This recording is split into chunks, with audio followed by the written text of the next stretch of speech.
The moment you move on, you think women go crazy when you move on because they loved you too much. But the truth is harder than that and way more empowering. You think it's about jealousy or regret or them suddenly realizing your value when you're gone. You think it's about you becoming scarce. You think it's some emotional glitch in them. But listen carefully. What actually happens when you move on has almost nothing to do with chasing you and everything to do with losing control over who you are. Before we go any further, subscribe to this channel. Not for me, for you.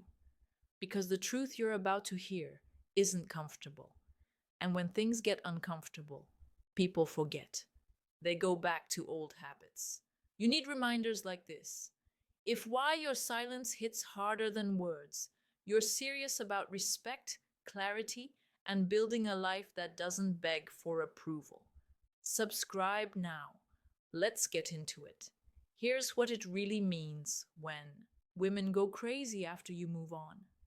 It means the story they told themselves about you just broke. Most men misunderstand this from the start. They think the goal is to make her miss them. They think absence is a tactic. They think if they disappear just long enough, she'll come running back, emotional, desperate, finally seeing their worth. That's the fantasy. That's the movie version. That's the lie. The hard truth is this. When you move on for real, you stop participating in her emotional narrative. And that loss of narrative control is what creates the reaction. Let's break this down slowly. The misconception is that her reaction is the psychological shift. She didn't expect proof of love. It's not.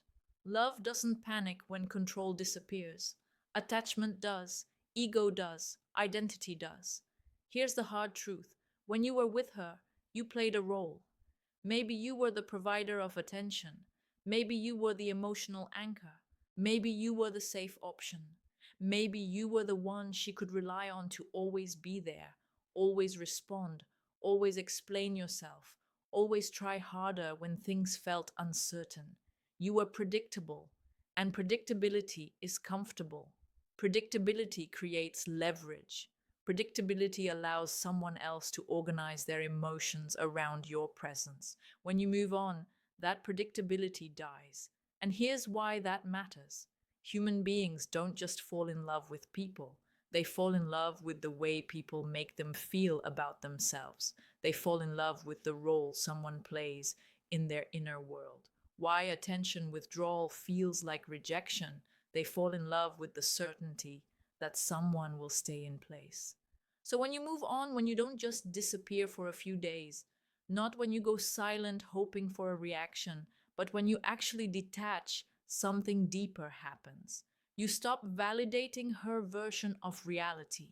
You stop being available as an emotional reference point. You stop confirming the story that says, I can leave and he'll still be there. You stop. You stop explaining. You stop chasing. You stop trying to be understood. You stop trying to be chosen. And that's when the reaction comes. Not because she suddenly wants you back, but because her identity just lost a stabilizer. That's called emotional disorientation.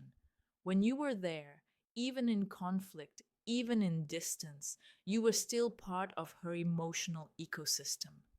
You were a known variable. She could predict when your growth becomes her mirror behavior. She could test boundaries. She could pull away and feel you lean in. She could doubt you and watch you prove yourself again.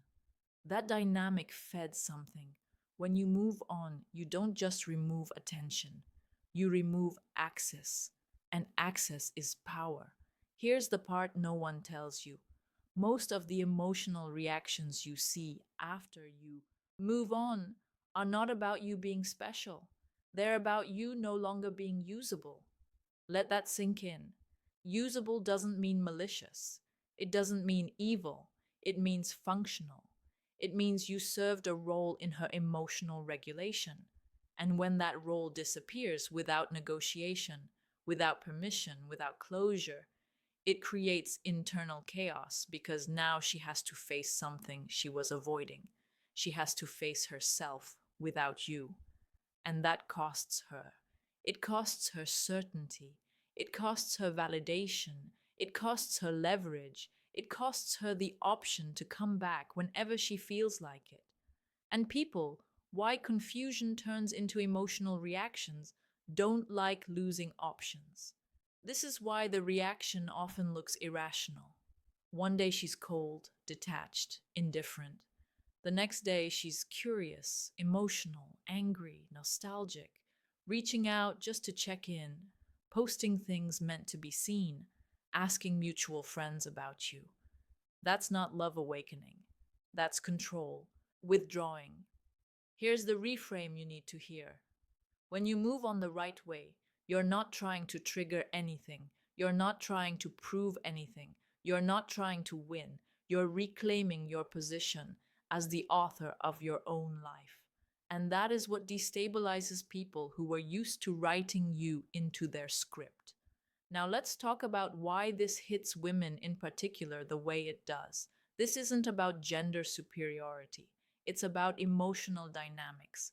Most women are the power of emotional detachment, deeply attuned to emotional continuity.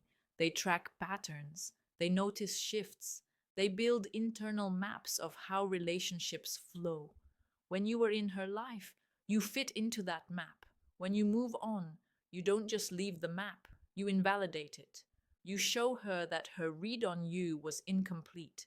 You show her that you are not who she thought you were. And that's threatening because if she misjudged you, what else did she misjudge? That question creates discomfort. And discomfort seeks resolution. Some try to resolve it by pulling you back in. Not always romantically, sometimes emotionally, sometimes through conflict, sometimes through nostalgia, sometimes through drama. Any reaction is better than no access. Silence. Real silence is the one thing that can't be negotiated. Presence feeds fantasy. Silence forces reality. Why chasing kills attraction permanently. And reality is this: you don't need her reaction to validate your decision. But most men never get there. Here's what it costs you when you misunderstand this dynamic. If you move on hoping for a reaction, you're still tied to her approval. If you stay half attached, watching her social media, interpreting her behavior, waiting for signs, you haven't moved on. You've just changed the angle of dependence. That keeps you weak. It keeps you reactive. It keeps you stuck in the same loop that made the relationship unstable in the first place because the core issue was never her behavior. It was your lack of grounded self respect. Now, let me describe the man who doesn't get shaken by any of this. This man doesn't announce his exit. He doesn't threaten to leave. He doesn't weaponize silence. He doesn't disappear to provoke longing.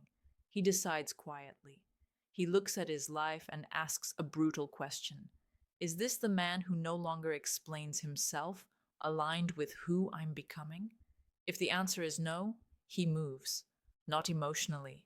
Practically, he fills his days with purpose, work that challenges him, training that humbles him, goals that don't care about his relationship status. He stops negotiating his worth.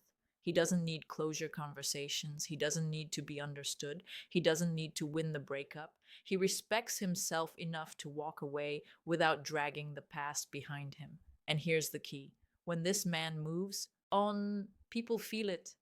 Not because he's cold, but because he's complete. His boundaries are clear, his energy is calm, his life direction is obvious. That kind of groundedness exposes instability in others, not intentionally, naturally. Now, listen closely to this next part. The goal is not to make women go crazy. The goal is to become the kind of man whose absence is felt because his presence was real, not performative. There's a difference. If you were only valuable because you were available, your absence, just why they circle back when it's too late, creates annoyance. If you were valuable because you had standards, direction, and self respect, your absence creates reflection. That reflection is what people mislabel as going crazy. Now, here's what you do, not as a tactic, as a reset. You stop chasing explanations. You stop reopening closed doors. You stop replying out of guilt. You stop being emotionally on call. You redirect your attention to things that don't. Negotiate with your feelings. You build a routine that doesn't collapse when someone leaves. You put distance between your sense of worth and someone else's response. You let silence do the work, not because silence is powerful, but because you are no longer afraid of being alone with yourself. That's the shift. And here's what happens when you do this consistently: your energy changes. You're not trying to prove anything. You're not trying to be seen. You're not trying to be chosen. You choose. That alone filters your entire life. Some people won't like it. Some people will react. Some will reach out. The final truth about moving on: some will try to pull you back into old dynamics. That's not your problem. Your responsibility is to stay aligned. And when you do, something unexpected happens. You stop needing the reaction. You stop interpreting behavior. You stop reading between lines. You stop asking why, because your life is moving forward without requiring answers from the past.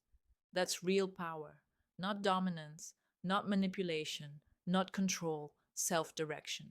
So, if you're listening to this, hoping to learn how to trigger an emotional response, you're missing the point. But if you're listening because you're tired of feeling reactive, tired of being emotionally pulled around, tired of tying your confidence to someone else's mood, then you're exactly where you need to be. This isn't about women. This is about you becoming someone who doesn't disappear when he's alone. You are the answer you've been waiting for. And if you want more truth like this, no fluff, no fantasy, just clarity that sharpens you, subscribe now. This isn't a channel for everyone. It's for people who want to build something solid inside themselves and connect with others from strength, not need. You're not alone in this. You're part of a group that values growth, self respect, and reality over comfort. Stay sharp, stay grounded, and keep moving forward.